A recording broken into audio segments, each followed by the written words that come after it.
So another part that we'll be looking at is also what is known as enzyme inhibitors. Okay, so there are two types of enzyme inhibitors. One is a competitive inhibitor, the other one is a non-competitive inhibitor. Okay, so in a normal reaction, as you see in this diagram here, we will have a substrate that feeds into the enzyme, resulting in an enzyme substrate complex, and products are being produced. Okay, so competitive inhibitors are inhibitors that have a similar shape to the original substrate, okay, but it is able to bind to the substrate at a higher chance. Okay, so take for example, the easiest one that we know of is our carbon monoxide versus oxygen. Okay, so both carbon monoxide and oxygen, they are actually able to bind to hemoglobin itself. However, carbon monoxide has a higher affinity, means it has a higher likelihood to actually bind to hemoglobin.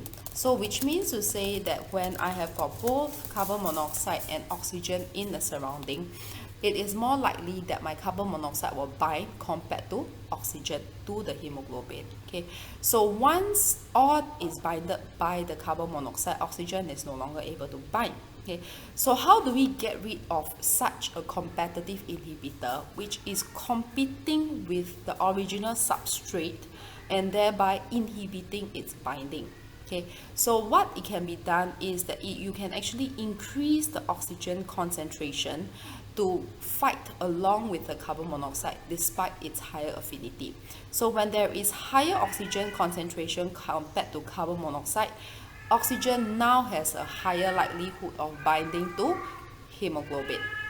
Okay, so that is how patients who have got carbon monoxide poisoning, they are placed into chambers of high oxygen concentrations.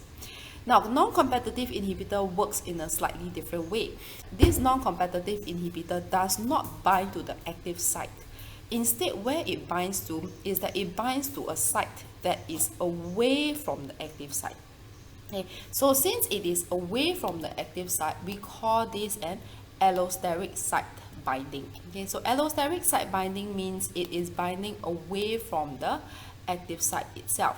So once my non-competitive inhibitor binds to the allosteric binding site, what happens is that the active site conformation change. So the three-dimensional structure of the active site changes, and therefore my original substrate is no longer able to fit into this active site, and the reaction does not take place anymore. Okay, so both competitive and non-competitive inhibitors, they are used in the body to regulate certain chemical reactions. They are also present in the form of drugs to control your chemical processes in certain diseases. They are also found in the form of toxins, which can, for example, inhibit certain components of the mitochondria from working and therefore carrying out aerobic respiration.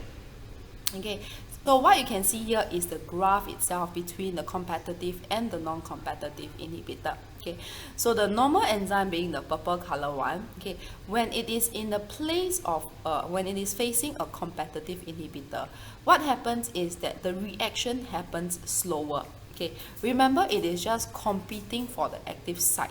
So which means to say that the rate of reaction can still occur, but just that it is at a slower rate. Okay, now what happens in the face of a non-competitive inhibitor? It is no longer able to bind to the active site at all due to the allosteric site binding, which changes the active site component, or it changes the three-dimensional structure of the active site. So therefore the rate of reaction is decreased by approximately half.